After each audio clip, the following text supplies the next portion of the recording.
Good morning, class 9.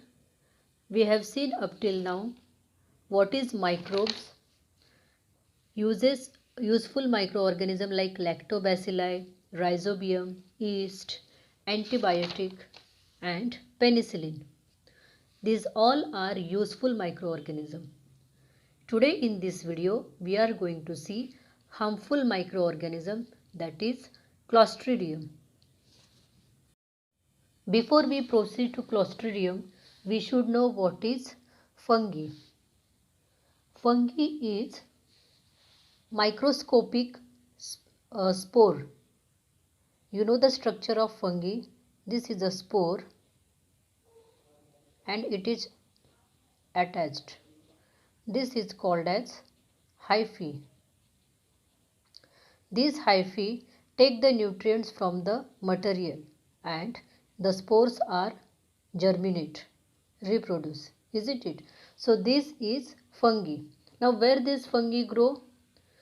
If there is sufficient moisture, these spore germinate, reproduce. Okay, you might have seen in rainy season that your cotton bag, gunny bag, leather, wood, there a white layer of fungi is grown, or might be bread, on bread, chapatis. If it is kept for a long time, then the growth of fungi is observed.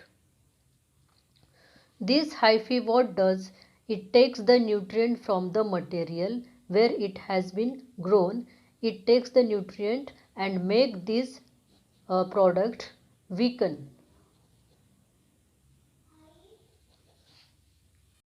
Various fungi are grown on food items like pickle, muramba, jam, sauce, chutney. Isn't it? They used to take the nutrient from those food items and grow and reproduce there.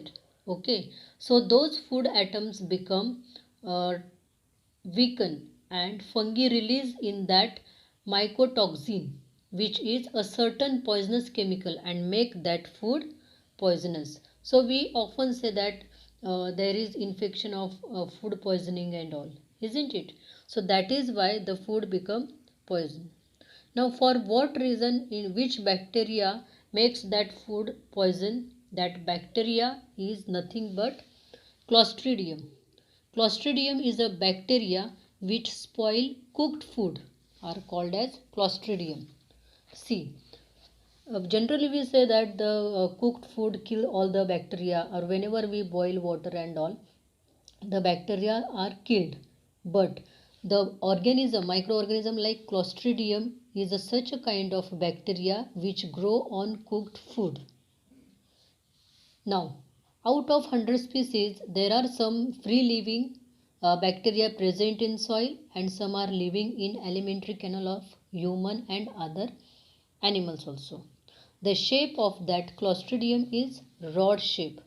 And do you know, children, what is the special character of that Clostridium bacteria? Yes, that special character is that these bacteria cannot withstand the normal oxygen level of the air because they grow in anaerobic condition, means they don't require oxygen. That is why they grow on cooked food, because as the food is boiled, the oxygen level from the food decreases, and after some times the cooked food get contaminated by the bacteria called Clostridium. So here is structure, or we can say shape of Clostridium. Study this shape. Yes. Along with this Clostridium harmful microorganism, there are some other microorganisms which are harmful. These are bacteria, viruses, protozoa and fungi, which are also responsible for the diseases that affect human. Underline all these points, children. You already have learned about the viruses are smaller than the bacteria and can grow and reproduce only in living cell. Now, after this, underline this point also, children. The bacteria which spoil cooked food are Clostridium.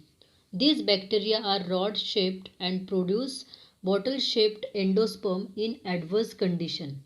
And one special characteristic which I have already told you, that these bacteria are grown where there is insufficient of oxygen, means they are growing in anaerobic condition. They don't require oxygen to grow. That is why they grow in cooked food. Okay. After that, you underline that the fungi, microscopic spore of fungi are present in air. If there is sufficient moisture, spore germinate on cotton fabric, gunny bags, leather, wooden items, and etc. The most important, the fungal hyphae. Hyphae, already I have told you, this is a hyphae. Okay. The fungal hyphae, fibers of the fungus which penetrate deep into the material to obtain the nutrition. That hyphae take the nutrition from that material and reproduce the spores and make that material weaken. Okay, so underline these points. Then after that, a last point, we have to study the chart in which the different types of diseases are given, what is their mode of infection, from which pathogen means source of diseases, whether it is come from virus or bacteria or protozoa or fungi. Okay, so that pathogen and what preventive measure we have to take, you have to study this table. Okay, so here we have finished our lesson, children. Read the lesson carefully. In the next video, I shall tell you the question answers to write in classwork. Thank you.